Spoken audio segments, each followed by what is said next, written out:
21st September of 2023.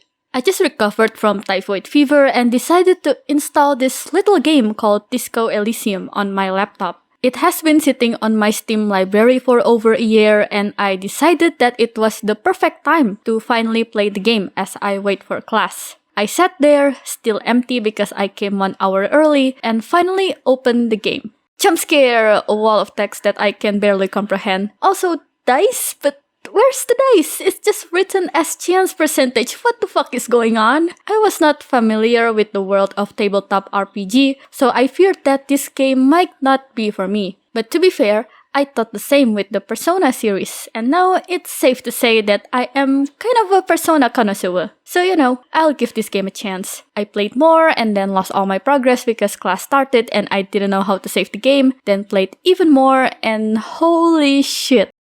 A sudden emotion that I haven't felt since I discovered gorillas back in 7th grade just resurfaced. It just clicked. Disco Elysium is my favorite piece of art of all time.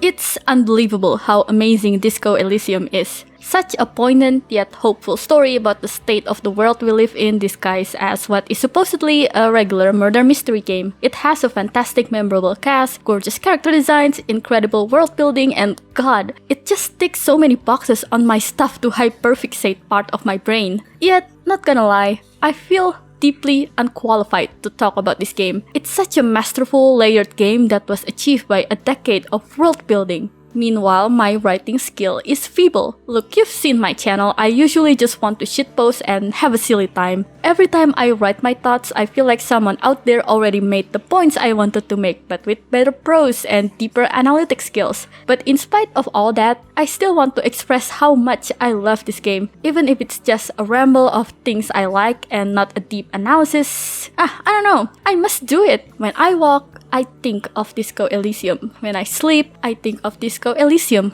When I breathe, I think of Disco Elysium. So here it is. I present to you my love letter for my dearest Disco Elysium. Before this video starts, I want people to take a look and donate to Argotulik's GoFundMe. He's one of Disco Elysium's writers and is currently being sued by Rias Mola that caused him to be on the verge of bankruptcy due to the legal fees. The full explanation is on the page itself and at the end of this video. Link of the donation will be in the description. There is nothing, only warm primordial blackness. Harry Dubois is the culmination of what makes the writing of this game so good. As a player, our main goal technically is solving the hangman case through Harry. Of course, being thrusted so suddenly into this world without any explanation is overwhelming. Despite looking like our human world, there are odd things that stood out as you woke up, such as the year only being year 51, radio saying something about Seo, or the menu tips about how to pronounce Revachol. I don't even know what Revachol is. Even more overwhelming is when you are using the intellect build and this guy won't stop yapping about quirky fun fact of a random disco band or something. Your mangled brain would like you to know there is a boxer called Contact Mike. No. You're welcome. Our perspective at the beginning is literally the same as Harry. We learn info about this world as Harry also learns them. Sometimes in games there are exposition scenes that made me wonder, shouldn't these people know about this shit already? Why would they want to explain it again? But not Disco, as characters appropriately reacted to Harry when it comes to basic info dumps. Some kind of encephalopathic amnesia. I don't even know how to respond. This psychodrama is unbecoming of an officer. Money is what grown-up people use to pay for things. Of course, Disco Elysium is not the first game that takes advantage of an amnesia protagonist, but there are so much more clever integration of the gameplay with Harry's point of view, such as the map.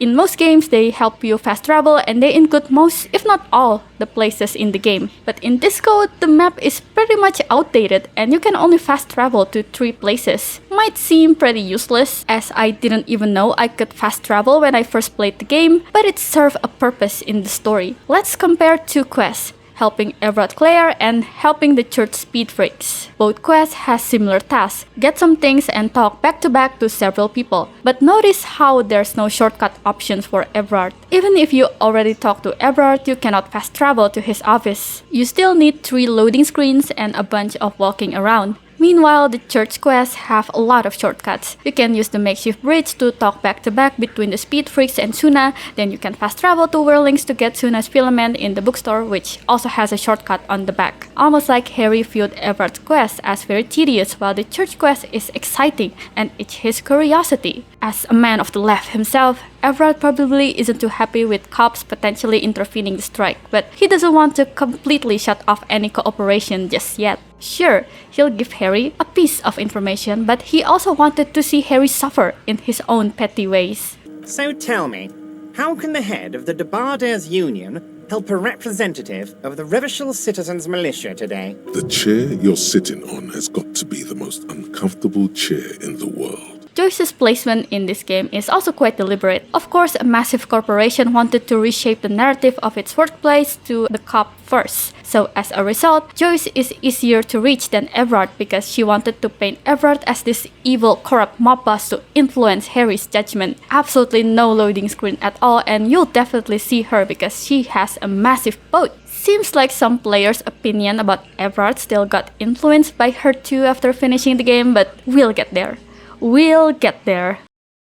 It's not just the gameplay mechanics that are from Harry's POV. The portraits also tell a story from his perspective. The biggest example is your partner, Kim Kitsuragi. The halo in his head symbolizes his role in the game, someone who is willing to help you in spite of your current predicaments. The blue brushstrokes on his forehead was actually just lead designer Alexander Rostov trying to add cool colors into his warm portrait, but it can also be interpreted as him always being so cool-headed. It was also the only portrait that was physically described in the game. Because of the timing, the red patches on his face could also be interpreted as his scars after the tribunal. Sylvie's portrait is pretty normal compared to other people because she seems pretty ordinary in Harry's eyes, and as the artbook said, you have no depth to her soul, since your interaction is only limited to a single phone call. It's the polar opposite to Idiot Doom Spiral and the rest of his drunk crew, where it's all a mess because you've seen them succumb to their alcoholism. It's worth noting that the devs encourage players to decipher these portraits because yes, most of them have hidden symbolism in it. If you want more thorough analysis regarding Disco Elysium's portrait, watch Jamrock's video, assuming you haven't already, and take a look at the artbook, which by the way is probably the most insightful artbook I have ever read. There are a lot of technical processes explained in details that rarely get mentioned in other artbooks that I've read. Usually they focus on concept art and character designs, and there's nothing wrong with that. Disco Elysium artbook also have those, but it's just so nice to see programmers, UI developers, and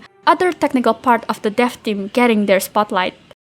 Sometimes though, Harry remembered fragments of his past. This can be achieved through several ways, whether it's directly from people he knew, reading his case files, or the conversation in his head. Investing skills in other games are usually reserved for combats or stuff that makes you survive or be able to date people, I guess. Harry also has survival skills. Increasing endurance and volition will increase your health and morale. Higher skill points also mean you will have easier time negotiating with people and therefore progressing the game. But I don't think this is the appeal of investing in Disco Elysium skills. Shivers is pretty much the universally beloved skill, yet it's not really useful for progressing in the plot. I guess there was one very important check near the end, but you can quite easily pass it even if you have low shivers, like in my first playthrough. People love shivers because of moments like this. All around you, rain falls on the great city of Revachol. Rain drips from the eaves and floods the gutters, washing the filth away. The spring thaw must be here. The snow is melting. Looking up at the sky, cold water dripping from your hat. Grey sky like great battleships, clouds colliding with one another. Rain falls down on the world. Your shirt sticks to your chest. The shoulders of your disco blazer grow heavy. The cold finds its way in under your skin.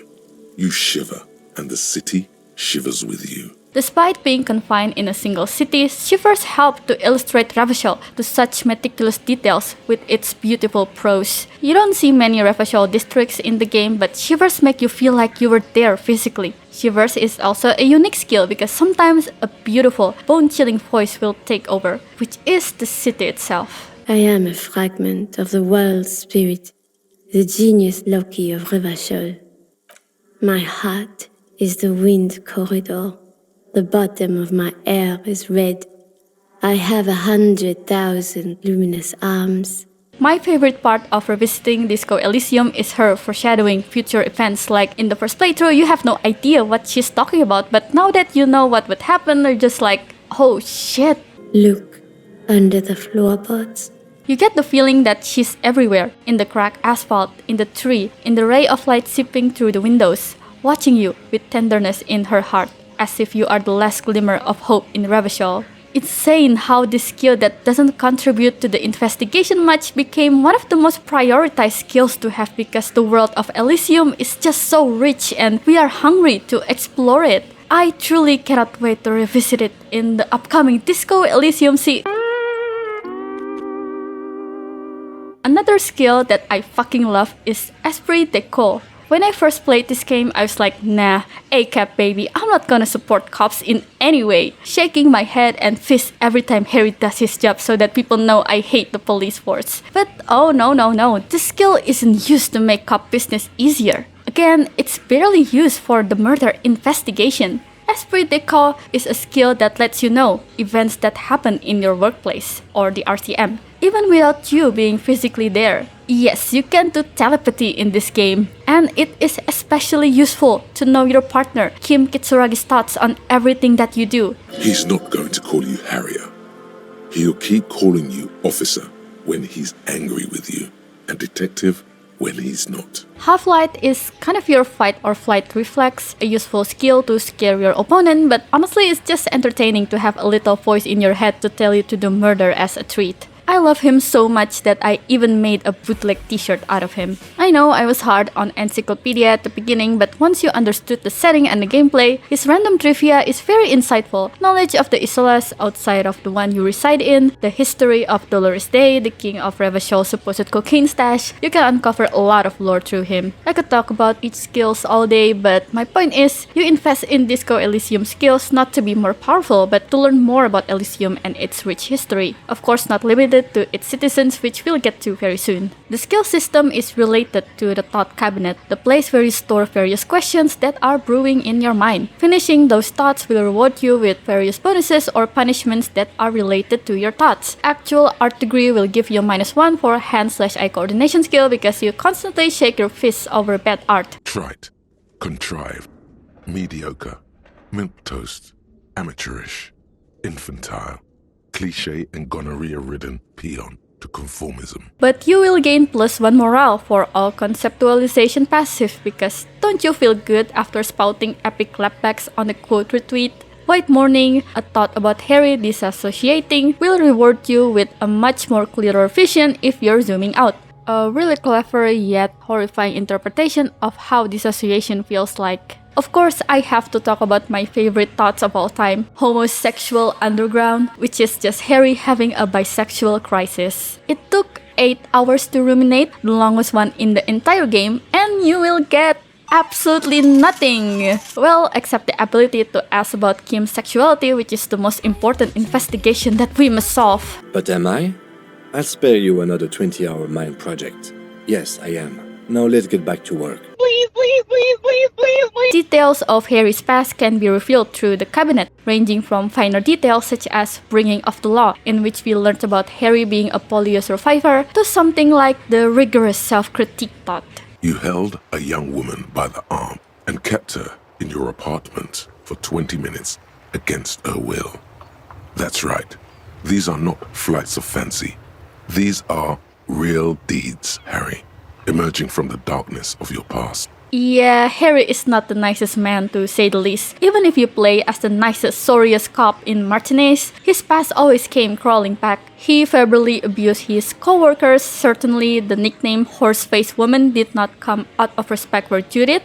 You're a fucking asshole. Blame his ex for not keeping their baby. Even if it's low for Jamrock, he still killed 3 people, threatened to kill himself in the public, and also threatened to shoot the people trying to leave, and so much more. The game very much acknowledged the shitty things he did, yet still being compassionate about his conditions such as poverty and mental illnesses without completely absolving his past terrible action. It's less about judging Harry in a black and white manner, and more of analyzing the internal and socio-economic factors that led him to be like this, and the hope of him being a better person after such low points. And yeah, that's another thing that I really appreciate about Disco Elysium. At its core, it's a story about people trying to make the best out of the current situation. Whether it's the local artist thinking about the best way to fight the power through her art, or a pragmatic fisherwoman raising her children with love and care despite her living conditions, or you gathering all your willpower to finally solve this case.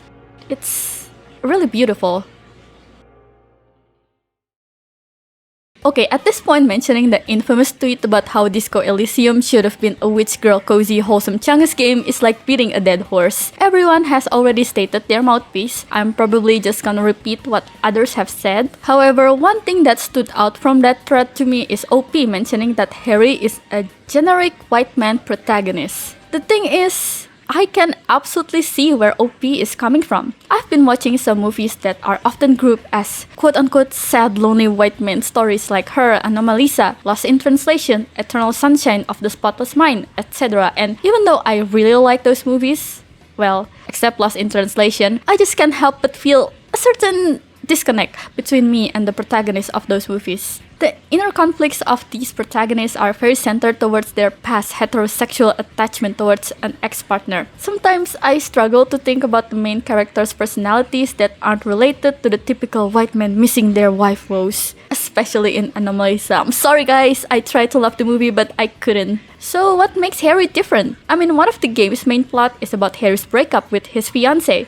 hence why some people lumped Harry with those movies' protagonists. So what gives? Well, as I mentioned before, Disco Elysium is very much interested in analyzing the factors that led Harry to become his current state, including socio-economic ones. This is something that many of those movies miss because they want to focus on the man's heartbreaks, but to me, Harry's heartbreak is interesting because of the factors outside of his breakup. He was in poverty to the point that he wasn't able to pay for electricity, therefore incentivizing him to overwork to death. To help cope with his workload, he used drugs and alcohol. Under a different system that isn't interested to keep the status quo just for the sake of it and didn't kill a political movement that believes in continuous progress for a better state of living in the world, Harry could have turned out different. But to me, the most important difference is that Harry is so much more than his past romance. There is a reason why people associate funny, embarrassing failure with Harry Dubois. There is a reason why Harry is popular on the Tumblr crowd in the same vein as Jerma. After all, he could have won the poorest little Meow Meow competition if it wasn't for the quintessential she did nothing wrong Tumblr crowd freezer character. Or maybe voter fraud, I don't know. You get to see various sides of Harry throughout the game that you can help to mold using the skill system. He can be an incredibly smart detective with artsy side and constantly infodumps you about a boxer named Contact Mike, or a very sensitive man with a vivid telepathy skill. Or extremely strong despite his physique and age, but also somehow can talk to the entire town. Or maybe a mix of all. Even outside of your influences with the skills, you can see his various interests such as anthroponetics, sports, or cryptozoology. The problem with quote-unquote generic white man protagonists is that they often aren't interested in exploring themes outside of their love woes, and Harry Dubois is certainly not that. Look, maybe it's an unfair comparison because the protagonists I mentioned are from movies and Disco Elysium is a game, but the Lobster is pretty good at emulating the disco experience because Yorgos Lanthimos is a bit #freaky. But most importantly... Sexual preference? Women. However, I had one homosexual experience in the past, in college.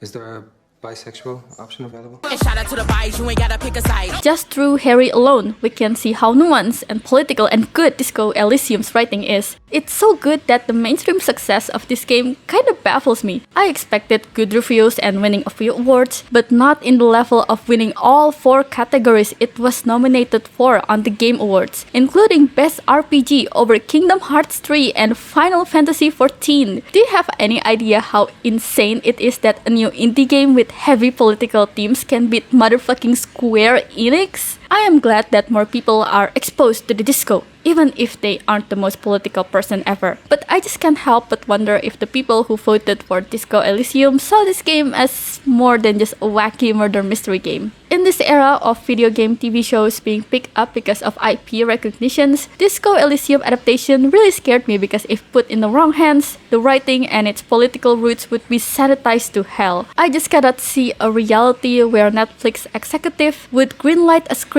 where Harry is a raging communist, or even a moralist portrayed in the game. There's an adult cartoon about a wacky divorced alcoholic detective currently airing on Fox called Grimsburg, and I think by watching it you can get the full Netflix Disco Elysium experience. Thankfully, it seems like no one wants to touch this game, so we are safe from the threat of a Disco Elysium TV show. Right? Tangents number 1.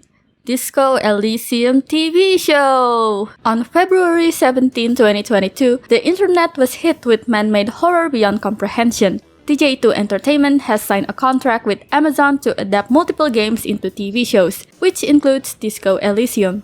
Amazon, Disco Elysium, the truly famous DJ2 Entertainment that co-produced Sonic 2, by the way. Wow, such glowing endorsement. I truly believe them to write a show rooted in communism. Look at the excitement fans had for the adaptation. 2 years later, and it appears that DJ2 Entertainment is just gone. The website only has a giant logo of DJ2 Entertainment. The last time they updated their Twitter and Instagram was on November 2022, and they were filled with screenshots of articles that mentioned them. Note the obvious lack of graphic designer in their company. Interestingly, the website used to be a list of games they owned up until October 2023, where it was all changed to this. However, behind the logo is a sinister secret, because if you click on it, it takes you to a completely different website. What the fuck is this? Okay, so apparently Story Kitchen was created in 2022 and it still has Dimitri M. Johnson, the founder of DJ2 Entertainment, and I'm not really sure why DJ2 dissolved into this. Also, from 8-bit game to 24 frames, bitch, Disco Elysium can run on 60 FPS! Funny thing is that DJ2 Entertainment actually announced a Disco Elysium adaptation twice. Once in 2022 and once more in 2020, prior to Final Cut. And on this announcement, someone from the dev team actually has a statement. One of the Elysium writer, Helen Hinpier, had this to say: "We're so gratified at the response Disco Elysium has received and very happy to be teaming up with DJ2 to expand the franchise for other media and new audiences." The reactions weren't as strong as the 2022 one. People just seems to be about it. I'm guessing it's because Amazon wasn't attached yet. Therefore, the irony of a horrible exploitative corporation making a TV show about people who suffered under a ruthless neoliberal system hasn't really hit yet. So yeah,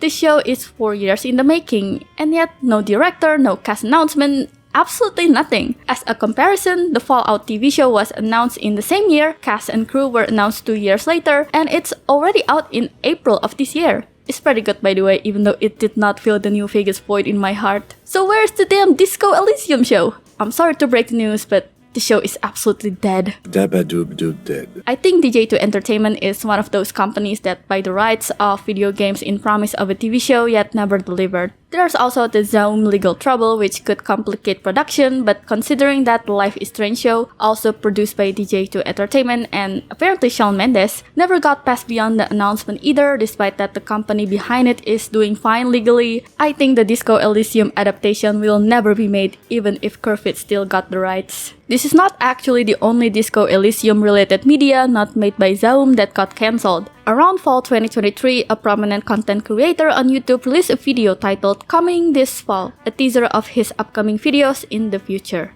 Well, I'm just gonna play it for you.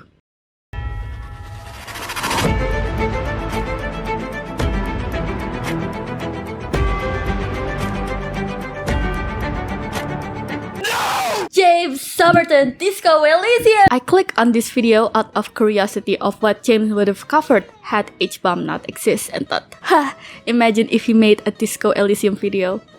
Then the fucking game showed up. Part of me is grateful, but other filthier part of me wants to know what he would have said or plagiarized from other Disco Elysium video essay by smaller channels and Tumblr. I'm sure he would say something original about Classy or Dora. This is not a compliment, but for now, we are protected from such fate. Okay, I think I've had enough of talking about a gay business major man. You know who else is gay? I am the finest of nothing. As the intro stated, I wasn't instantly won over by the Elysium. I spent my time being confused at the TTRPG dice mechanics and wondering why I was constantly failing all these checks. It all changed when I spent time with the one and only Kim Kitsuragi. This feels good, doesn't it? And when she lets me slip away. Kim is literally the best partner character of anything, period. Any media would be improved 100 times if it has Kim Kitsuragi. Imagine Persona 5 but Morgana is replaced with Kim Kitsuragi. Literally all Persona 5 flaws would be fixed by his existence. White Day isn't over yet, right? So we can spend a little more time together. Go where? Accosting a minor? Succession is already a great show, but imagine if Kim Kitsuragi replaced the Dasha Nekrasova character that no one liked because Dasha is a garbage human being. Wow, she's really dancing there. Fun fact, Taylor Swift is a Disco Elysium fan, as proven by the past title of the song Thank You Amy. K-I-M, Kim Kitsuragi. And guess what? The song is actually pretty lousy, but you know, Kim motherfucking Kitsuragi, his impact! The devs even know how powerful Kim would be from the very beginning. Did you know that his portrait is literally the first draft of Kim's design? Kim just somehow materialized perfectly in Rostov's head, kinda like how God made Virgin Mary pregnant with Jesus without the process of intercourse. Have you noticed how beautiful Kim is? His male pattern baldness, his wrinkles, his 20/200 eyesight, his very kissable lips. Oh my god, he truly is the world's most fuckable 43 years old man. If there is ever an ambassador to push youth for smoking, Kim Kitsuragi would be a perfect candidate. Every time Kim smokes, I'm just like, God, I'm having the craziest boner of my life. I'm gonna dedicate my life to smoking thanks to Kim Kitsuragi. In the game itself, Kim is also very powerful. Like, you do not play this game for solving murder. You play this game to please your Lord and Savior, Kim Kitsuragi. You need his encouragement, his praise, his approval. You need to be his silly rabbit. The game secretly tally up Kim's approval towards you with the good cop/bad cop system. First-time players definitely thought this works as the name suggested, but man, why am I getting good cop points for insulting a fellow RCM officer? I'm sure he's fucking flattered, but Kim is not part of his thought experiment. In this one, we are partners. The lieutenant is silent. Why am I getting points for joking about a hanged corpse or wrestling a bear? Then you find out that the code refers to this system as Kim reputation. You are not a good cop, you are a good boy. For Kim, You are already diligent for getting this far, and diligent boys remember where they left off. we as a player felt the duty to do whatever Kim said, but even without the player's input, Harry and Kim has such good chemistry. Polar opposites character duo is a dynamic as old as time. Harry is a chaotic, stinky little meow meow who said anything that came up on his head, while Kim is a reserved professional that keeps his thoughts in his little blue notebook. They're a perfect foil for each other, down to their character designs. Harry's classic outfit consists of his green disco blazer, a complementary color with Kim's orange bomber jacket. I like the green. Goes with the orange. Other than entertainment value, Kim was also someone that Harry desperately needed at his current state. He was suicidal, crushed by the combination of his divorce years ago, his alcohol and drug addiction, overworking, poverty, and a toxic codependent relationship with his job partner. This was not the first time he had an amnesiac blackout as confirmed in the game, but this was possibly the first time he woke up to someone willing to uplift him despite everything. One more thing. This was really good work, detective.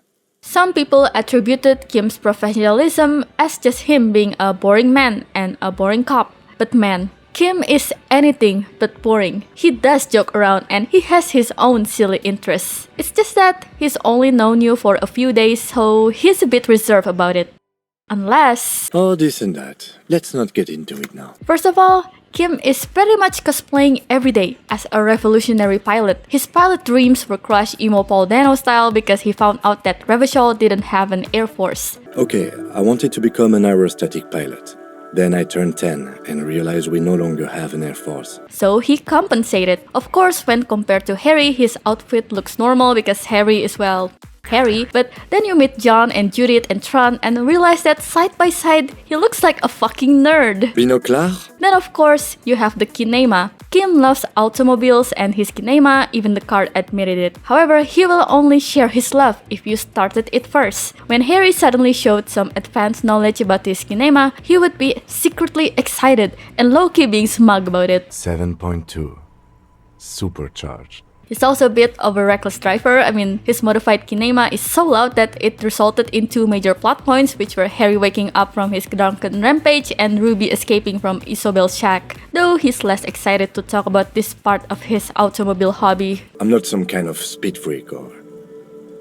You would be too if you had this motor carriage. This is not the only topic where Kim waits for you to talk about his interests so that he can rave about it. Non-Elysium player might have thought that never fuck with Kim Kitsuragi came from an epic shooting scene, but it was actually from a very tense, family-friendly board game session. Yet again, Kim only indulged in his love for board games if Harry begged for it. Same goes to the piss jacket, where he pretends that he is beneath such ridiculous outfit, but then Harry kept begging and yeah, actually as long as we're wearing matching pairs, I do look cool wearing it. If you saw this branch out from under me while I've got piss faggot. Hey, wait a minute. You can even see Kim's childlike wonders when it comes to huge machinery. He's mesmerized by the dog's cranes and got embarrassed if he realized that he got a bit sidetracked. Yes. We were in the middle of something, your clock. He also has showed a bit of excitement when Trant mentioned a planned pleasure wheel in the boardwalk. Then under certain circumstances, you can get the sweetest backstory about his experience with amusement ride. Well, here's a secret. I've never been on an amusement ride. There used to be one in Kurang, a small one, when I was a kid. I was always too small to be allowed on board. The harness didn't work. And by the time I was finally tall enough, the wheel had fallen apart. But anyway. Oh my god, I need to marry him. And of course, we cannot talk about Kim's nerdy side without mentioning Speed Freaks FM. This is actually the one topic that Kim never directly admitted that he loved, which is saying a lot considering his love confession for the piss jacket. It would be better if you asked DJ Mash to give Kim a shout out without him around because he wouldn't even try to repress his excitement. Elsewhere in Revachol, the lieutenant has also just turned on the radio. In his privacy, he does not even try to stop himself from smiling. You can also get Speed Freaks FM shoes and try to give them to Kim, and god, this is just so sad because it was clear that he wanted them, but his composure skill is just off the roof and he refused. Knowing little things about Kim in the game just makes me feel like I'm literally friends with Kim himself. People instantly feel the need to make a shrine for him, including yours truly. Even Wikipedia itself kinda made a Kim Kitsuragi shrine because he's literally the only Disco Elysium character that has his own page. No one put him as a candidate for deletion like so many other fictional characters in Wikipedia because he's just so holy. He's a saint. He's just perfect, isn't he? Well, at the end of the day, Kim Kitsuragi is a cop, and being a cop means having various baggage tied to the occupation. Through the Kim point system, he can disapprove you using drugs or bribing marginalized citizens, but he just prefers to look away, pretend that his partner who is leading the case isn't drunk on the job and is threatening local citizens for information. Kim is also quite trigger happy. Using a gun makes sense if you're facing a mercenary death squad, but not so much on a mentally ill old lady, especially when he did notice that her gun wasn't loaded. He pointed his gun at a bear fridge and held onto it when Suna transmitted the pale signal. What the fuck was he trying to shoot? The computer? If you have high enough encyclopedia in the first day, he can reveal that Kim killed 6 people. There are 2 columns. One says, cases solved. The other, confirmed kills. The name Kim Pinball Kitsuragi appears before you. 6. Admittedly, Kim joined the RCM earlier than Harry, but he was only promoted to Homicide Department 5 years prior and spent more than half of his time in the juvenile unit. You know, the place with kids and teenagers. Now, if we want to take the most optimistic approach, those 6 people could have been all from his time in Homicide Department, but this is Disco Elysium after all. It's not afraid to criticize the failure of the justice system, so I am leaning more towards the darker interpretation. His complicity in cop culture is very interesting if you consider that he's also a victim of it. Throughout Martinez, you notice that Kim is the only Zeolite there. First, I was sad that there wasn't more Zeolite representation, but it actually made Kim's feeling of isolation stand out more. Based on his dialogues, he completely distanced himself from his Zeolite ancestry. Of course, it's great that he's a proud Revacholian and it leads to amazing monologues from him, but there are moments where it just crosses into just completely disowning this part of himself. And you can't really blame him when his only connection to Seo was taken away from him when he was very little. My position, ma'am? My parents got ripped to shreds in the revolution. I would have gone the same way. I was saved by being 2 years old. That's my position. The abattoir. Throughout his life, he was possibly seen solely as a spectacle because there weren't much Zeolite Revacholian people around. It began as innocuous, but as he was asked the same questions over and over again, solely because of the part of himself that he has no control over, it just became so tiresome. The lieutenant looks up at you, almost sadly. Racism then comes into play. He was judged by his looks and asked about racist conspiracy theories because of how Seo was perceived. He felt like he wasn't a person with hobbies and life experiences, just a vessel for other people to satisfy their curiosity about the place he's vaguely attached to. It's even more bleak to him because the racism did not end in his workplace. Kim is very well respected among RCM, at least the RCM that we've seen. John knew how good he is in his work. Flattered? You're Lieutenant Kitsuragi. We would be flattered if you even considered. So it's very interesting that Kim only got his lieutenant title in the last 5 years, and years prior he only spent it on juvie duty, compared to Harry, a white man who joined like 3 years after Kim but got promoted to captain twice. In both instances, he rejected them. Of course, Harry is special because he solved twice as many cases as Kim thanks to pressure of being in poverty and usage of drugs. But regardless, Kim is still a very competent officer, otherwise John wouldn't respect him. So why did Kim's career stall for a while? I don't think it's a far-fetched idea that his race has something to do with it, considering his resentment towards having Zeolite ancestry. If you defend Kim from various races, Kim would often be surprised by the gesture. It feels like his expectation when it comes to racist comments from his peers is ridiculously low. If he was surprised that Harry thought Kim is just as human as everyone else in Martinez, after Lena implied that he's a different species, then the environment on Precinct 57 must have been very dire. Then there's the absolutely horrifying scene in the church in which you called Kim a racist slur. You have two options: apologize or double down. Both options will lead him to leave for the rest of the day, but if you chose the latter, he would say this. Of course that's what you think, contrary to all evidence and experience. I'm not here for your sake. I'm staying because I have to protect the investigation from you. Now, if you'll excuse me, I have some other matters to attend to. We'll meet again as usual in the morning. And, detective, don't fuck anything else up while I'm away. Even if he knew his partner is a racist piece of shit, he still would return the next day like nothing happened. He knew reporting this would result in nothing, so he just accepts the status quo and learns to cope with this reality while still setting his own limit. Kim adapting revolutionary aesthetics such as his jacket and Aces High might be just that. He thought they look cool. But it could also be traces of his rebellious past, trying to change the system from the inside but realized that he just can't. It's too much for one person to dismantle. Talking about Kim in his own precinct eventually leads to Ice. He never appears in-game, just someone he briefly mentioned that he still visibly mourned. This partner of his, Eyes, things didn't end well. It saddens him to say his name. Don't even ask. He wouldn't answer. Maybe some other small talk. While not referenced by name, there was one conversation that seemingly alluded to him after the tribunal. This is not the first person to die in his place.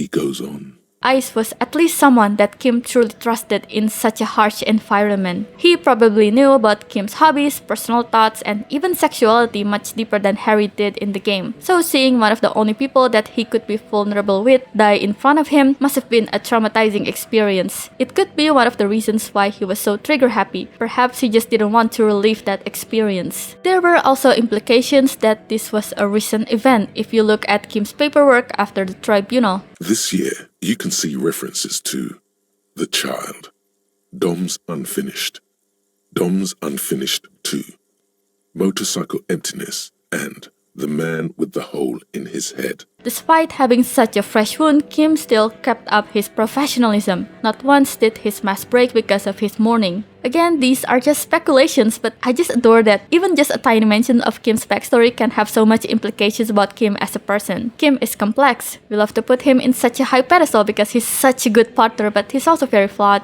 At the same time, we can also see how much of those flaws stem from his trauma of growing up as part of a minority group and how much the system failed him, making him believe that the status quo will never change, and the best thing for him at this point is just to assimilate. I don't think I'll ever love a fictional character as much as Kim Kitsuragi. I am proudly infatuated with him, but he also has so much depth. There's just so much to analyze even in small throwaway lines. I feel like I'm just scratching the surface here. I know there are discourses about how the fandom pretends that his cop side doesn't exist, but I don't know.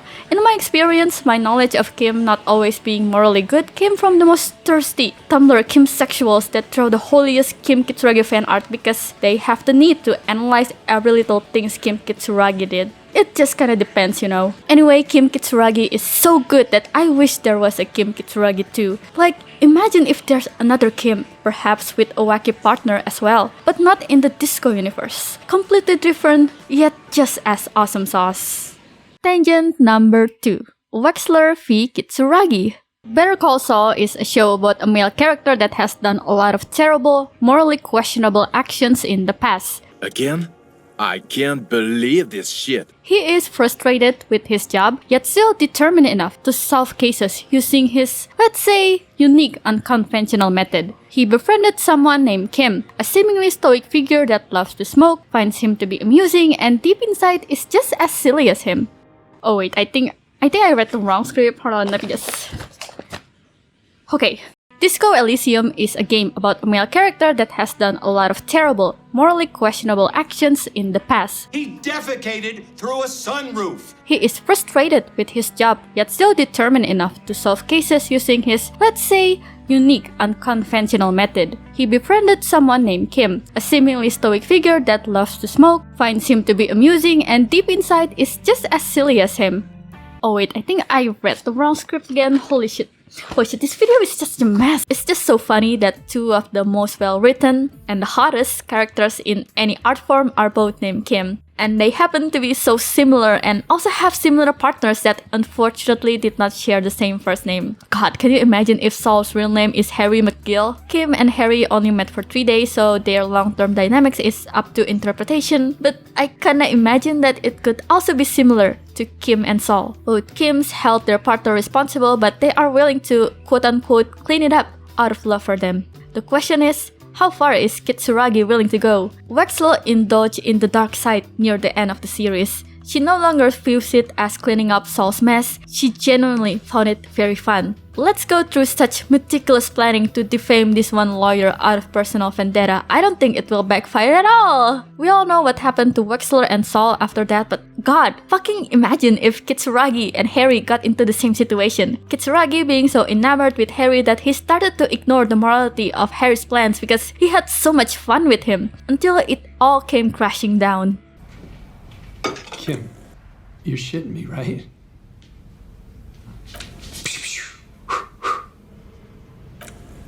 In the game itself, Kim joined in Harry's indulges like playing a board game. But there is an implication of Kim joining Harry's lesser silly antiques. If you investigated Class's cabinet and chose the right options, it would be revealed that Kim considered taking meth to cope with his workload. Amphetamine.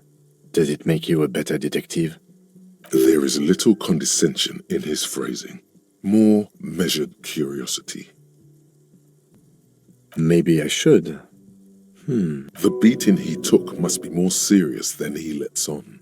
Considering that Precinct 41 is severely understaffed and overworked, as Judith said, if you offered Kim to join, there's a medium to high chance that Kim would end up taking it if Harris encouraged him. Look, maybe this is just a pointless tangent, but I like to correlate my fixations because I just think they're neat. Also, Better Call Saul is so good and should have won so many Emmys, and I'm still angry it won 0. Why does the universe hate Ray Seahorn and Bob Odenkirk so much? So the least I can do to give the show justice is hold my audience on gunpoint to watch the show. Let's move on to the next segment. Okay, but have you noticed how much Trond Hiddleston looks like Howard Hamlin?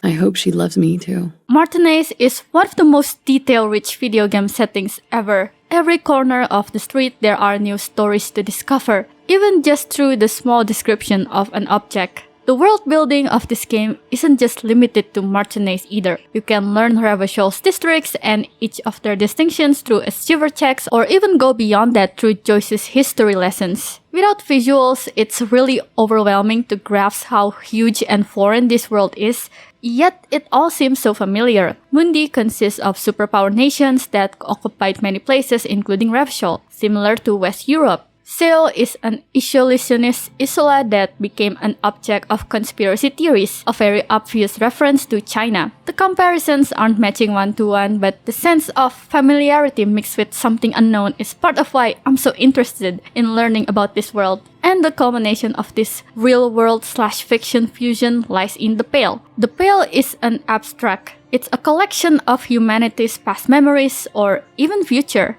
It cannot be measured, it cannot be seen, but the effects can be felt. Memories will degrade. Those who are overexposed will start to see other people's memories, like Pale Driver. There's just nothing like it in our world, yet people do see similarities with things such as climate change because of the dread of an unmeasurable thing swallowing humanity. I still cannot comprehend The Pale in its entirety, yet I am endlessly fascinated by it. It's so unique and such an obvious telltale that the world of Elysium was conceptualized and perfected for years. After all, this game was based on a TTRPG session spanning decades ago. Disco Elysium, after all, was conceived from a TTRPG session spanning decades ago. We are just seeing a glimpse of this world in this game, the size of a matchbox, as Kerfit said. We are meant to hunger for more revelations of Elysium. But unfortunately, Zaum is evil incarnate, so all of those world building went to waste. Totally fine. I'm fine with Jensen rip-off Disco Elysium in development. Everything is just fun. Martinez is not without its citizens, and man, Disco Elysium probably has the most memorable cast in any game ever. Not a single forgettable character exists in this game, and that includes the extremely minor ones like my beloved Salami Man. Why not? Or ultra-liberal Sans Undertale. It's through these characters that you can see the genius of Disco Elysium's subversive writing. Characters that you thought would be one-noted are revealed to be quite in-depth. For example, Tommy just seems like some random driver NPC, but if you prod him further, you can find out that he has a great interest in poetry and deeply miss his family. Noid seems like some regular rave god, but he also has a deep knowledge in architecture and carpentry, not to mention that he's also an anarchist who opposed Dolores Day's moralism. Ferdinand Roy just seems like a hippie pawn shop owner, but it turns out he had to take Pyrrolidon to counter the effect of radiation after cleaning up a nuclear disaster from a malfunctioning generator for poor communities, then slowly became addicted to it to cope with his trauma from said event.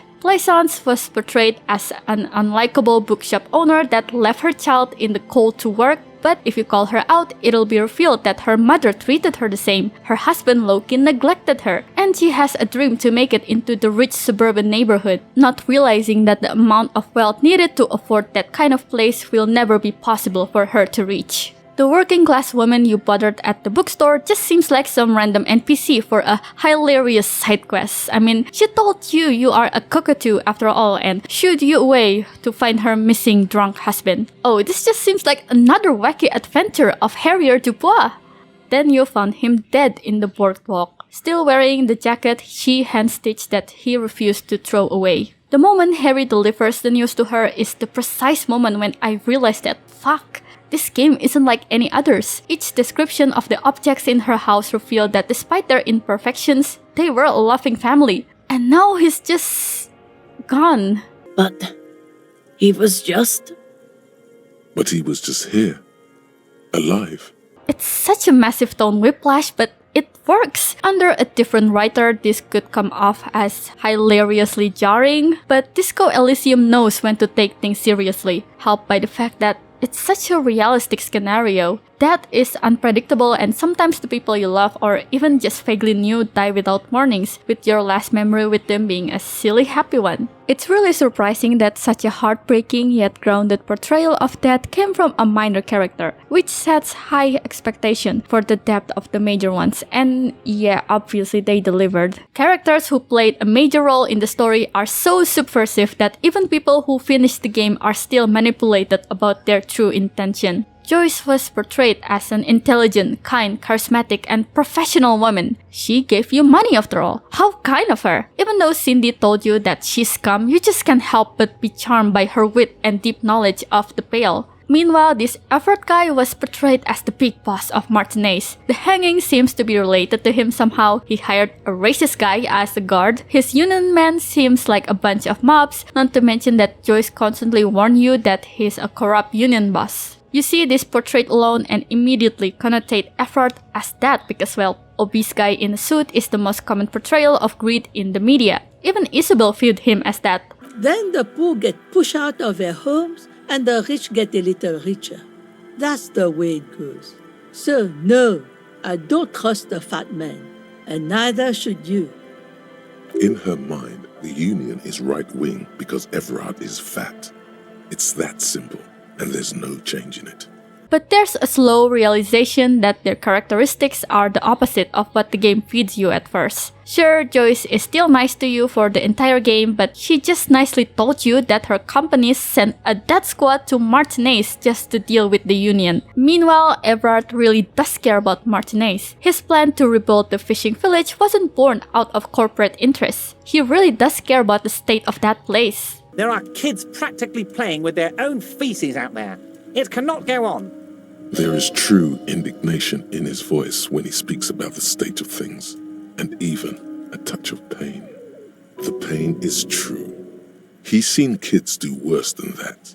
Sure, the drug trade is a bad look for the union, but it's how Everett can afford going on strike while still keeping his workers fed. He assassinated the previous union leader not out of cynical thirst for power and money, but because she constantly caved in for corporations and ignored the union's interests. In his slimy ways, Everett puts the well-being of the Union and Martinez first. He plays into this mob boss stereotype to get his shit done. When the other side is able to hire murderous mercenaries to finish the job, playing nice is out of the question. You need to get your hands dirty.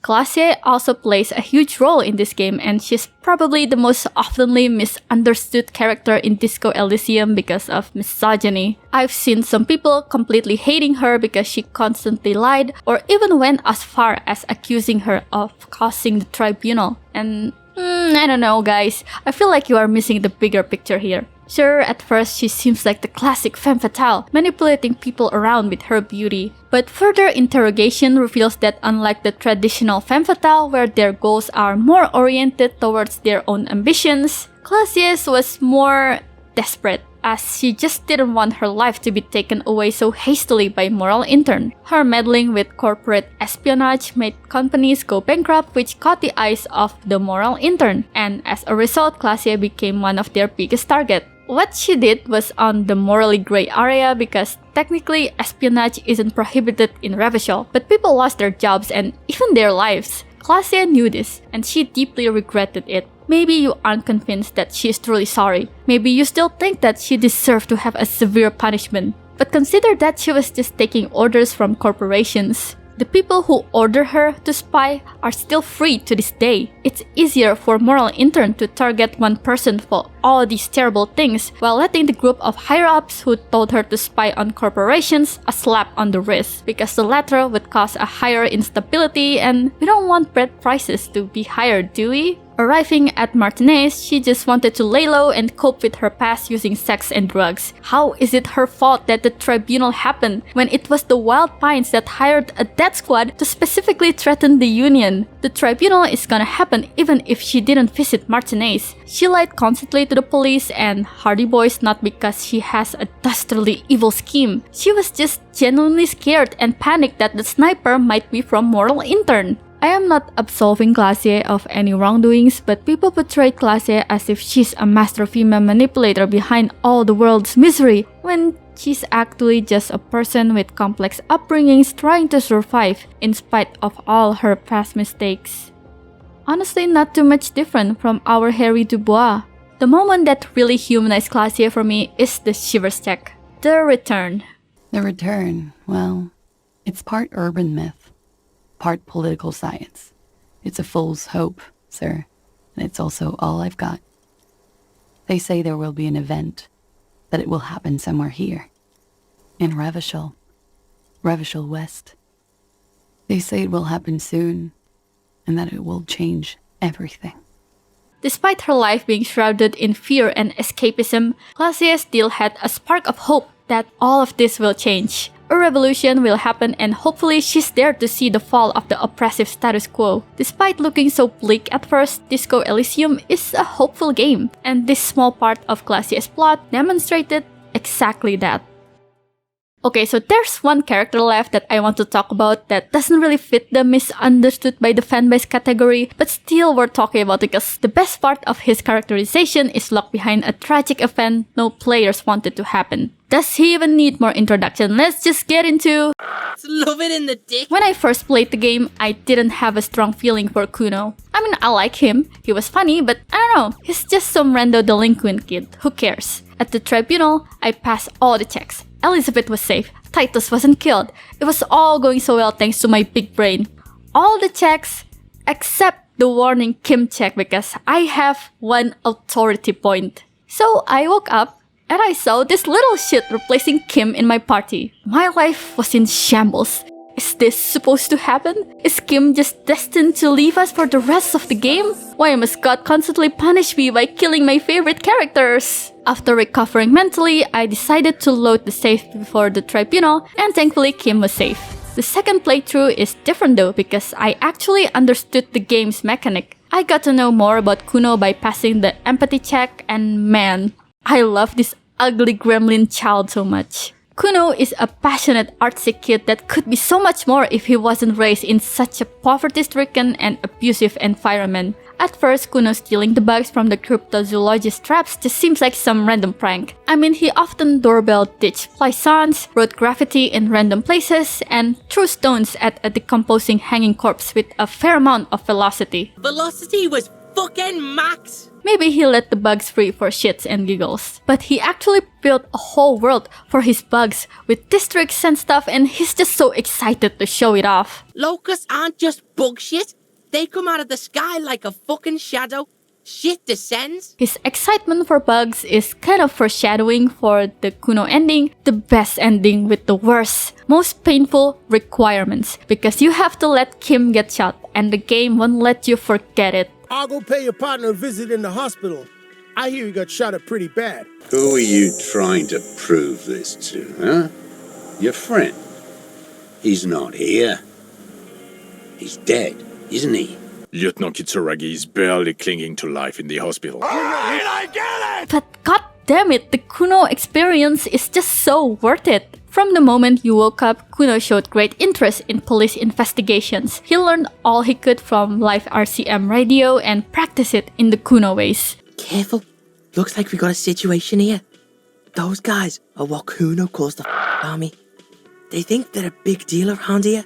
Other than his passion, Kuno also showed his sensitive side. He hated Titus, even though Titus was just chill because his alcoholism and physique reminded him of his abusive father. On the lighter side, Kuno secretly loved Lillian because she's the kind, gentle figure that Kuno never had in his life. Sounds like the kid has a soft spot for Lillian. So you and Kuno went to the fucking island. And okay, there's an old communist in there. But most importantly, a giant bug. Seeing such a massive cryptid is an amazement on itself, but for Kuno, it's probably even more than that because, well, Remember the concept he has with Locust City? Knowing such an awesome creature exists would have enhanced his art project. Even though he can't capture her, his imagination still runs wild. Like, there are so many possibilities for the Insulindian Fastbeats role in his city, and he just can't wait to explore it in secret at the very least. Both the artsy, bug-obsessed part and the RCM detective part of Kuno's personality were combined in the RCM confrontation. He knew what he saw throughout this final investigation was good detective work by Harry. Not to mention that he communicated with a giant cryptid that got him starstruck. But he was frustrated because the big boys at RCM seems to dismiss all that work seemingly because this approving testimony came from him. Just a child in poverty that says slurs all the time. Fucking Kuno doesn't have a photo camera because Kuno is fucking poor. Okay? That sucks about the Kuno. So Kuno didn't take a fucking photo and Kuno didn't paint a fucking picture. But it's in my head. In here. Kuno's eyes took the picture. It's right fucking here. I can't believe you're not getting this. After a day of police work with Harry, Kuno begged to join the RCM simply because this life is more exciting to him than his usual martinez routine, and he would have a promising future as well. He would do anything, even stop his slurs usage just for a chance to join. I don't care. He can't be a cop. He's 12 and says every 4 seconds. I won't say it. I won't say it anymore. You can't help but feel happiness once John and Judith conceded because between his addiction and his deadbeat dad, this kid's been through a lot. He deserves a better life, and being a small part of his victory is just heartwarming. And yet, I do feel sad that Kuno's victory is joining RCM. This is not a pure jolly good ending. The game reiterates over and over again that RCM is underfunded and violent. It won't solve Kuno's issues as Harry was also poor and got addicted to speed to cope with his workload. Instead of this beam of potential, Kuno would just be another RCM personnel, repeating the cycle of violence. But are there any other choices? It's either RCM or return to his abusive dad. Best case scenario is him joining the Hardy Boys, but considering Kuno's dislike for Titus, it probably won't happen in a while. There are a lot of media that portrayed the corruption in the police force, yet the main rebellious good guy still voluntarily joined anyway. And Kuno's story is definitely not that because the game is aware of the implications of him joining RCM. It's a feature. A very bittersweet feature. There are so many misunderstood by the fanbase characters that I still want to talk about, but this video is getting too long. I'm just gonna save my rant for another day. For now, I want to talk about a huge part of the fandom discussion regarding Disco Elysium characters. It's inescapable. Fights or even wars happen because of this. I present to you Tangents number 3. Yes, I think it's time to talk about every single water-based vehicle in Disco Elysium. I have a special fondness for Lillian's son, but Joyce's Cordelate 19 is very stylish, despite that she's a child-eating ultra-liberal. Okay, no, we're gonna talk about shipping. Yeah, we're going there. I know some part of the fandom does not like shipping because it diluted Disco Elysium's politics or whatever, and maybe this part of the video will make me a cringe theater main character. My response is, I made a 1-hour video about the sexy fish from Finding Nemo. For those who stayed, welcome! Join me in an investigation of Revachel's homosexual underground, as I have made this hopefully useful visualizer. Okay, disclaimer, this is just a small representation of the shipping environment based on my experience. I will be missing out on the obscure smaller ones, so if I do not mention your OTP, I want to apologize firsthand. Also, I know this setting is a bit shite, but my budget is $2 and a dream. I'm sorry. With that said, let's get into it. Let's delve into the most famous side of the underground. Yaoi. Harry Kim.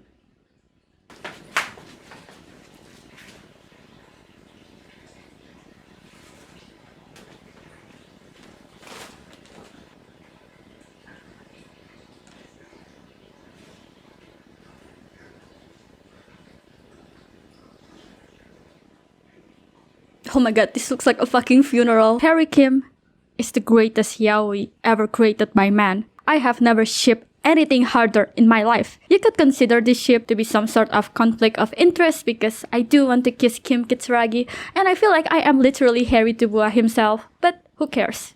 Kill the RCM in your head. Harry Kim is possible, even in this current world. For new people, it is not too late. Wreak havoc to the middle class. Look, I never had any noteworthy romantic relationships, so usually when I listen to songs, I just imagine, wow, I could make a Harry Kim AMV out of this. Troye Sivan is Harry Kim core.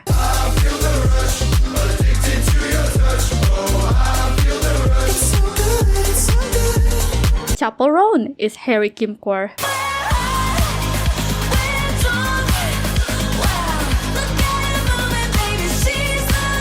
Carly Rae Jepsen is Harry Kim core.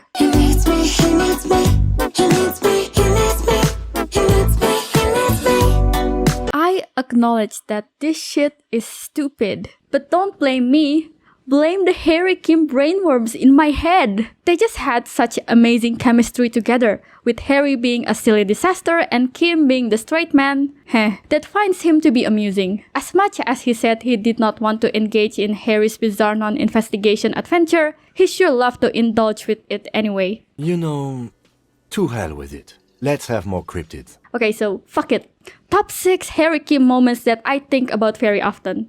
Why top 6? Because I'd like to go one step beyond. Let's go! Number 6, Kim defending your bad karaoke. Kim's music taste is said to be very out there. It's no surprise that he would enjoy Harry's disastrous performance, as he loved the raw emotional power behind it. Detective Dubois, it was downright tragic. What is surprising, however, is the length he is willing to go to defend it. When John asked Kim about Harry's detective capabilities, he just had to specify that, actually, Mr. Fickmeh, emphasis on the last name basis there, my wife, Harry Dubois, is an amazing singer, fuck you, for insulting my Pookie Bear. And he 100% meant it. I mean it, he thinks. Number 5, Kim wanting to see you fight a bear. I suppose that would be something to see.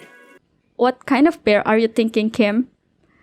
What kind of bear? Number 4, Kim noticed Harry boner. The bulge in your pants is embarrassingly obvious. Something the matter, detective? The lieutenant nods. You think you detect the faintest trace of a grin on his face, but you can't say for certain. You know, one of the writers of Disco Elysium, Martin Luiga, once tweeted this. Well, me and the lads were sharing some fan art in the group chat as it brings us joy, and Bob said something to the effect of, Harry would have a large cock, but not... No, I'm sorry, I can't read this. It's truly one of the most riveting pieces of Disco Elysium world building out there. Number 3, his reaction when it was revealed that Harry was a gym teacher. Harry, it explains everything. The running around, the jumping, the bicep girth, your inexplicable facial hair. That's why you are so juvie. His smirk suggests barely contained laughter. He's an honest-to-God gym teacher. His reaction for such a trivial matter is so endearing to me. And maybe he also wants some of Harry's skirt, if you know what I'm saying. Number 2, Harry sniffing Kim's for the communist quest. What the fuck? Number 1. God, please. Yeah, sorry that after all the silly ones, suddenly I hit you with the tribunal beam, but despite that this always happened, no matter your Kim points. I don't know, this is the quintessential Harry Kim moment for me. The fact that this was built up so early in the game, when Kim felt shooting the belt that was used for the hanging, and yet somehow succeeded in a much higher stakes situation. Does he have a check modifier just like Harry? +1 protect the detective, +2 protect Harry, +3 him. As in ice? Okay, I feel bad for making you sad, so honorary silly number 1. Kim feeling bad for you if you apologize about the sandwich. No, it's okay. Let's share it, okay? Some say that Kim is too good for Harry. Harry is a natural disaster in human form and Kim is so composed and professional. He deserves better. But, I'm really sure that Kim is not into sloppy bear himself. Let's not forget that there were 2 notable moments of Kim's composure nearly failing. First in the balcony man scene where Kim low-key laughed at you over your bisexual crisis. He smells good. He smells good, and that's weird.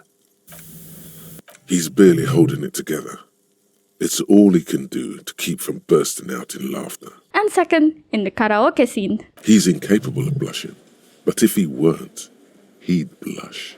The Kim point system also showed Kim's preference for you in 2 important scenes. First, in the scene where you have to inform the working class woman that her husband died. If you failed the empathy check, you awkwardly told her that her husband died and it was just a huge disaster. Kim also scolded you after that, but if you apologize and let Kim comfort you, you actually gain 1 Kim point. This does not happen if you pass the empathy check. Second is from the moralist quest. So if your volition is high enough after moral intern lets you go, you can stay on top of the statue longer. Kim will ask you to calm down, and you refuse because you feel like you failed your responsibility, and Kim comforts you. In my experience, when you make the wrong decision, you can tell right away. It's the right decisions that won't leave you alone. You will gain 2 brand new Kim points just from that exchange. 2! Usually, more than 1 Kim point is given in cases breakthrough, such as when you found a bullet in the corpse's head. But you got 2 just by Kim babying you. From both instances, we can conclude that Kim loved to comfort Harry. He wanted to fix him. He saw Harry's aftermath of being hit by a metaphorical car that is capitalism and wanted to nurse him back to health like a baby bird. There's also something to be said about Harry immediately picturing Kim with the halo when they first met. Maybe it's actually Harry's intuition supporting the theory of him being a magpie, as this image is what he saw when he woke up after the tribunal. Or maybe it's an ominous premonition. We all know that Harry struggled to move on from Dora. He no longer viewed her as a regular person, but a beautiful godlike being with inhuman abilities and radiant lungs. I wonder who else has religious symbolism on their portrait. Harry deified Kim because he was the one person that cared about him, even at his lowest. He immediately put him at such a high pedestal that it makes me wonder, will this be a repeat of his past romance? Or will Kim break the cycle? After all, Kim broke the Mr. Everard is helping me find my gun loop. Maybe he can also break Harry's pattern of deifying people he loves. Harry Kim was never confirmed in the game. As Justin Keenan, one of the writers of Disco Elysium, said, the thing about desire is that it's stronger when it's totally not satisfied. A poignant truth? But come on, there's no way Harry Kim isn't canon, right? There are several Harry Kim works made by the Disco Elysium team. This video, made by Elysium animator Timo Albert, is incredibly iconic. I didn't know it was actually made by the team until like 3 months after viewing it. We also have this painting edit made by Kaspar Tamsalu, uploaded on Valentine's Day nonetheless. Couldn't get more canon than that. Last but not least, Kurfitz himself has stated that Kim found Harry to be very funny. Yeah, I know that last one seems trivial, but as the classic Minion meme said, funny boys will make you fall in love without even realizing it. Another popular gay ship is John Harry. Wait, I gotta clean up the shrine first. Magic of editing activated! Another popular ship is John Harry, and it's pretty obvious why. The prospect of what their past could have been is such a ripe field for shipping. John was very bitter towards Harry, and it made people wonder if they were ever together, and through the years it evolved into this very toxic codependent relationship. Or what if it was actually toxic all along? We don't know, and that's why it's so popular. Refer back to the Keenan quote, "The joy of speculation truly fills the ship." Remember the halo imagery? Well, instead of a radiant circle, John has a black square halo. The angular edges create such a hostile vibes emanating from his portrait. What if John used to have a regular halo? He came after Harry's breakup with Dora. Perhaps at first John tried to care, but with the combination of his depression, impatience, ableism, and Harry being an asshole, the halo got corrupted. One of my favorite John moments is in the Esprit de Corps check during the Shivers training thought bubble. Hetero, sexual, life, partners.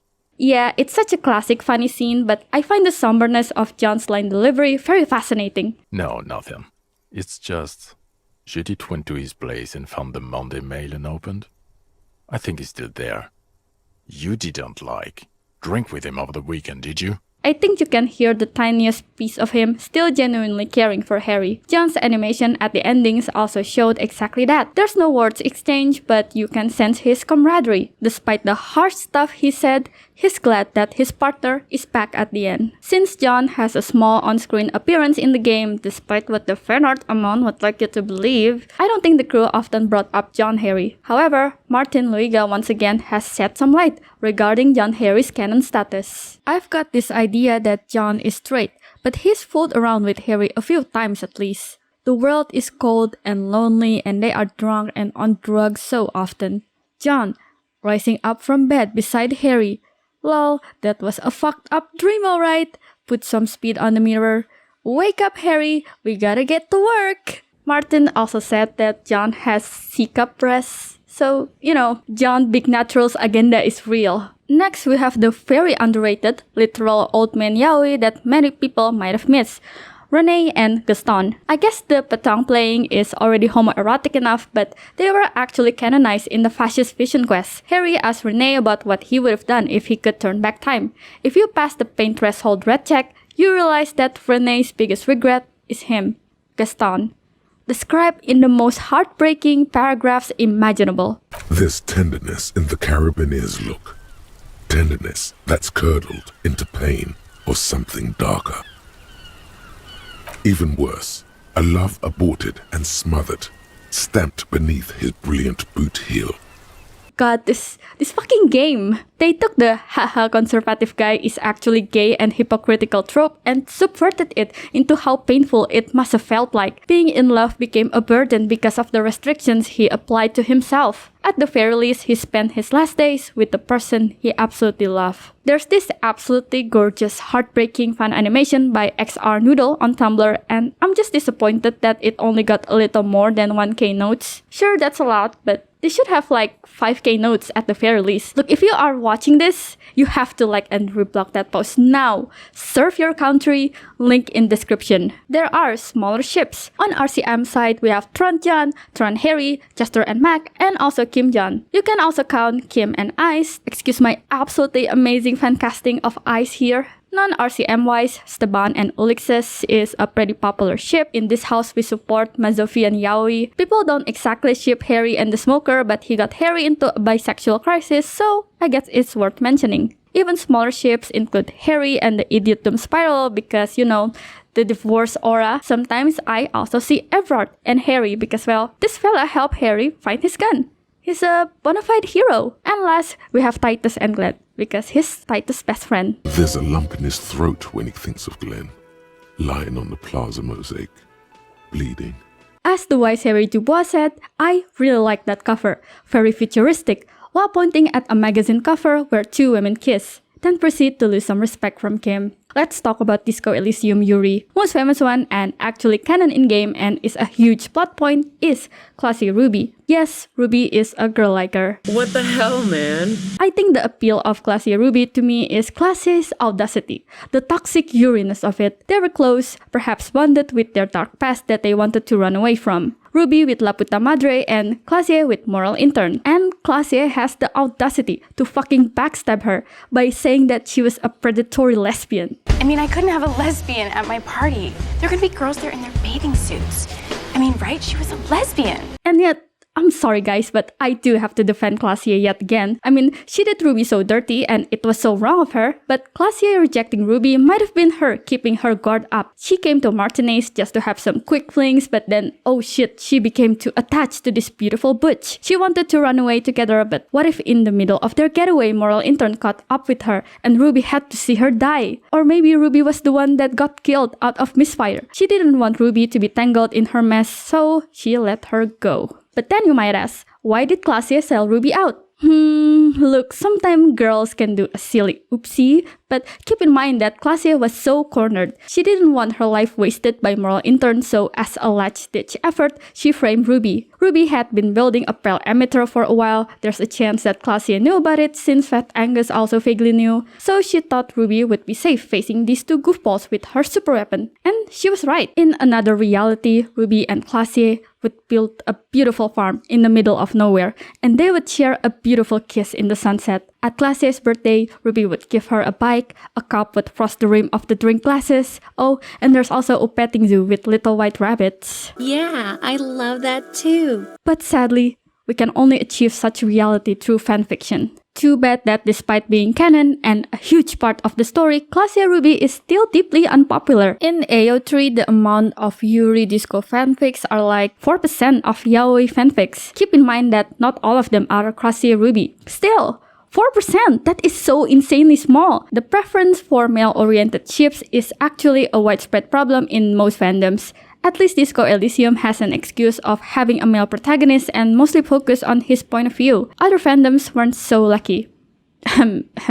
But come on, we still need more classy Ruby in this society. Or any lesbian ships, honestly. Let's go, lesbian, let's go! If you crave more lesbianism in Elysium, I can suggest checking out the Disco Suffix AU by Spilled Kaleidoscope. It's so beautifully drawn, the art is fantastic, and the designs stay true to the original game. Like, this is absolutely what female Harry would have been like, and I want her so bad. Also check out Frodo Agogo. She's currently making a Disco Suffix design and the sneak peek so far is absolutely fantastic. Okay, let's continue talking about other ships. Sadly, what's left are the smaller ones, which includes Ruby and Elizabeth. Then we also have Ruby and Sona, Cindy and Elizabeth, Cindy and Estelle, Judith and Alice, and my personal favorite, dare I say I like it even more than classy Ruby, is Joyce and Lillian. Yes, I know this is like shipping Margaret Thatcher with coal miners, but I just feel like they would get along really well. They both love boats, and Lillian's pragmatist view seems to match really well with Joyce's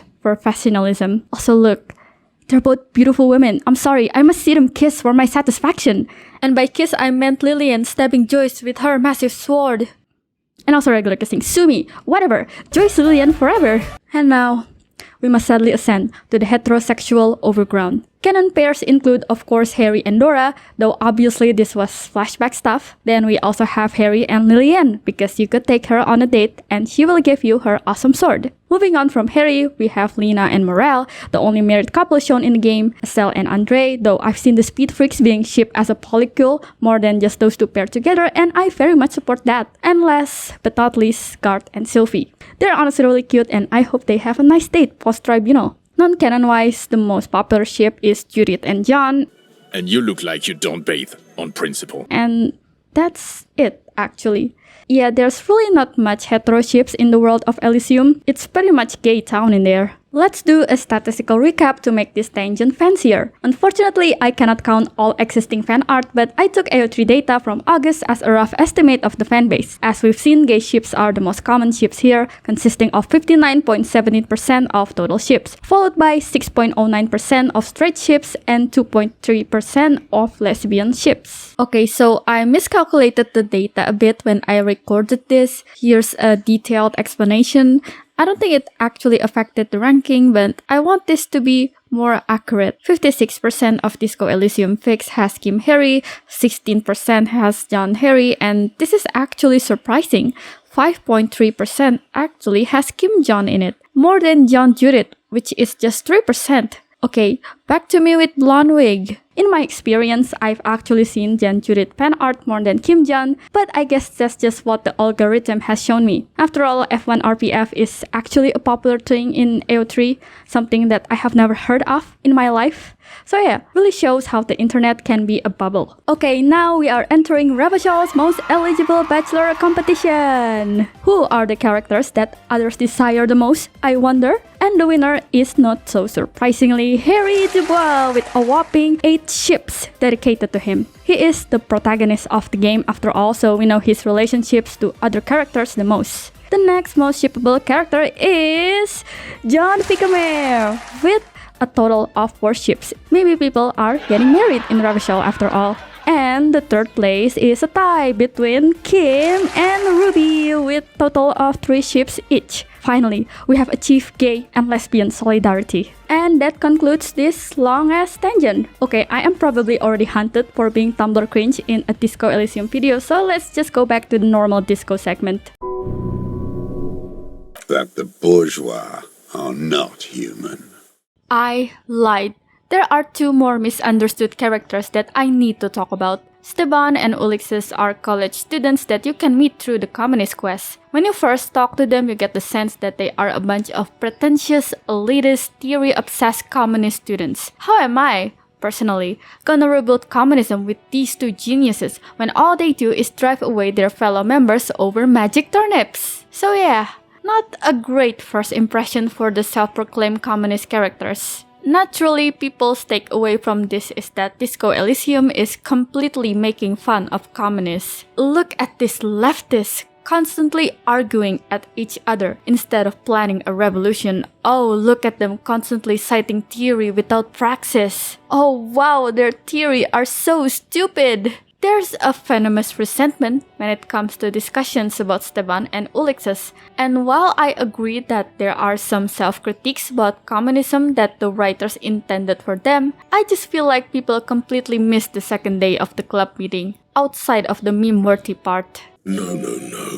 This was supposed to take your mind off the other thing. Throughout the game, you hear stories about the anti-centennial revolution and the fall of Revachol's suzerain, how Revachol successfully created a communist commune for a few years until coalition killed them all with guns and bombs. There were physical marks of those executions still left on Martinez to this day, seen in the building ruins and shotgun marks. Parts of why the deserter is so disillusioned is that he saw all of his revolutionary friends die while he was constantly hiding from Moral Intern. He still held on with his fellow underground communist remnants up until Moral Intern infiltrated and killed them all. Now Revachol has turned into a coalition-controlled nation. What's left in its husk scavenged by them for capital. The historic opportunity for our revolution has passed.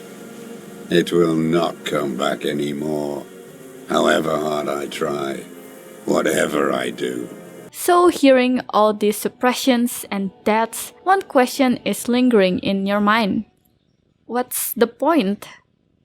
You don't need me to tell you that communism in the real world isn't doing too good either. Certainly a far cry from a century ago. Hell, even just 30 years ago. There are a lot of internal factors that led into the fall of communism in international politics.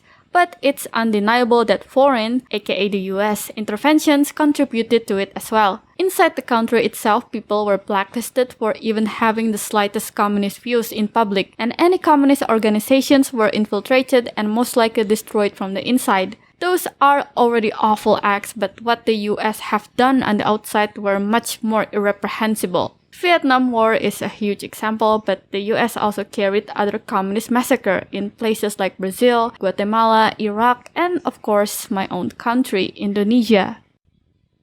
Indonesian Communist Party, or PKI, used to have a massive support. They're actually the third biggest communist party in the entire world at one point. Indonesians also really liked them because of their lack of corruption and a lot of good policies. They had their own internal problems, but it is undeniable that they were quite liked by general Indonesian populations.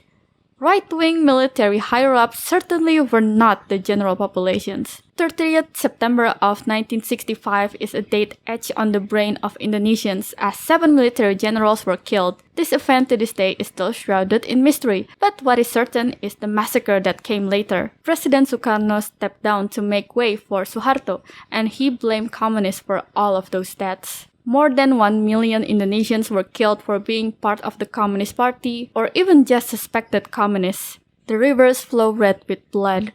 Graves were built and covered overnight. Communism was officially a banned ideology, and any whispers of new movement was immediately dealt with violence. The US gleefully watched the death of Indonesian communism as they provided the military with advanced training and gave the government a kill list of suspected communists. And now what's left in PKI in most Indonesians' mind are pieces of propaganda from Suharto's era, including the movie Pengkhianatan G30 SPKI, where PKI was portrayed as nothing but crooked manipulator, and the leftist woman organization Gerwani, of whom those murderers raped and tortured, were portrayed as seductive temptresses with their own sensual siren call. Outside of this country, however, their name feels like it was lost to history. How many US students out there remember PKI in their history book? Even in this country, pre-September 30th PKI is a mere footnote in the eyes of high school students. Decades of history were just gone.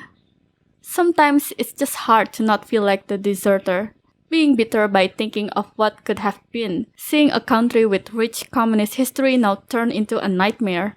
There's no leftist opposition party anymore, or even any tangential form of opposition. Only difference between any of them is their religious degree. Obviously, all of them are conservative. It's just that some are more blatant than others. Legalize more forest burning, give workers less rights. People are also less organized than ever. Certainly, if that's not the case, I wouldn't see so many tweets whining about Indonesian middle-class oppression that constantly shun poor people because they believe they have more welfare rights. With a fascist militaristic president that actually had a hand in a different massacre during Suharto's ruling, it feels like you are powerless. Has the time for a revolution passed? Is there even an actual future for this country? Steban's answer put those doom and gloom to rest. Communism doesn't dangle any promises of eternal bliss or reward. The only promise it offers is that the future can be better than the past, if we're willing to work and fight and die for it. Nobody said fulfilling the proletariat's historic role would be easy. It demands great faith with no promise of tangible reward. But that doesn't mean we can simply give up. Believing humanity's power to prevail is such a beautiful thing. Even before the final cut, this statement already has a strong presence in the game, as seen in previously mentioned characters like Lassie, Cindy, Lillian, Harry, and even Martinez itself. It's still standing even after such heavy bombardment after all. Steban himself held this belief because he just wanted a better life for his mom, who is working as a cleaner in a fancy La Delta skyscraper. What other ideology can give him hope for something as simple as better treatment of workers, let alone a better future for all people, a future that isn't stuck in a rigid 3,000 years projection of keeping the status quo? At the end of their meeting, Steban and Ulixus thought of changing their approach to their club. With the help of Cindy, they made a huge message for Martinez citizens who might be interested in organizing and change their meeting place to a much more friendlier coffee shop. They're young and naive at places. Yes, they might have gotten too heated over turnips, but they realized their mistakes and changed for the better. To me, Steban is the yin to the deserters yang. Despite that they're both the most explicitly communist characters in the game, they're also polar opposite of each other. The deserter look at the failure of Revachol Commune and believe that the peak of the movement ended there. And it was all destroyed. All the new movements that came afterwards are pale imitations, and he refused to partake in any of it. His arc ended on him being even more isolated than ever from the Martinez people. Not even the Phasmid stayed on his side. Steban, on the other hand, looked at the same event and believed that there must be more that can be done because the people deserve a better future. His arc ended with him and Ulixus opening up to the people, planting a potential seed for a new communist movement in Martinez. And I must ask people who believe that Steban and Ulixus are characters created to make fun of communism South Park style, did this really come off as a cynical hatred? Or is it actually your own biases clouding your judgment because at first the game fed you this portrayal of annoying Twitter leftist theory cells and you refuse to let go because it affirms your said biases? I'm being so defensive here because I don't think any game has made me feel more seen than Disco Elysium. There are numerous similarities between Revachol and Indonesia, the biggest one being the failed communist revolution. Of course, Revachol is based on the dev team's experience in a post-Soviet country, but I genuinely believe that they also pulled some inspiration from Indonesia in a way, considering that Isobel sang an Indonesian children's folk song. No other game, or any fictional writing to be honest, has nailed why communism is so appealing to me, even though I never realized it consciously. The message of hope in humanity's future resonated with me after witnessing the horror of what the government put people through in recent years. If we believe our future, if we are willing to work on it with proper mass organizing, a new, better world can be achieved. This cannot be the end of us. There is absolutely no way I can end this video than with a classic quote from Steban. Oh, and gendarme, one last thing. About that question you asked earlier. It reminded me of a certain poem that you might appreciate. I don't have the whole thing committed to memory, but there's a line in it I think about sometimes. In dark times, should the stars also go out? Anyway, good night to you.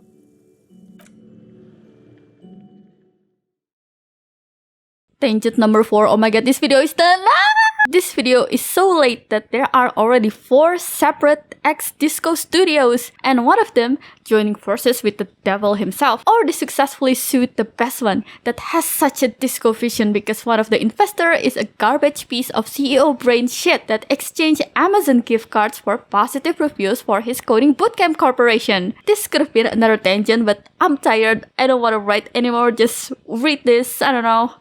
If I had to be honest, this video has been the bane of my whole existence. I actually got burnt out from Disco Elysium for a while because I kept thinking about the horror of this video's creation. Other than my thesis, the reason why this video took so long to make is my own self-doubt. Like, I constantly feel stupid when I listen to all other disco videos and Tumblr analysis because they are all so good and well written and articulated, and man, why couldn't I come up with that? This image is the culmination of how I feel when I was writing the script. I know this video is very much flawed. There are words that I wish I could smooth out, sentences that I wish were pronounced better, but I hope you still enjoy this even with all those flaws. This is my precious baby. This is my real thesis. I pour my blood and sweat and tears and perhaps other fluids when thinking about Kim Kitsuragi's midriff. My university thesis is nothing compared to this. Biggest shout out to the website Fate, which is a searchable site dedicated to archive the entire Disco Elysium script along with its variables to trigger them. Without it, it is absolutely impossible to make this video. Also shout out to the Hide Disco UI mod. It makes it easier to make little AMVs without the pesky UI getting in the way. Honestly, I don't get why this isn't a feature in the game already. Here are some video essays that I quite enjoyed and great people on Tumblr with great analysis that you should seek out. Link for the videos are in the descriptions. Some good news if you are a dear subscriber or just planning to subscribe, the next video will be out quickly, like maybe in a month or two. It's just a simple one because my analysis juice has been dried out on this, and the content of the video might be easily guessed if you pay close attention to the product placement of this video, but I hope you will be there to witness it regardless. Like and subscribe, and see you soon, I guess. Bye!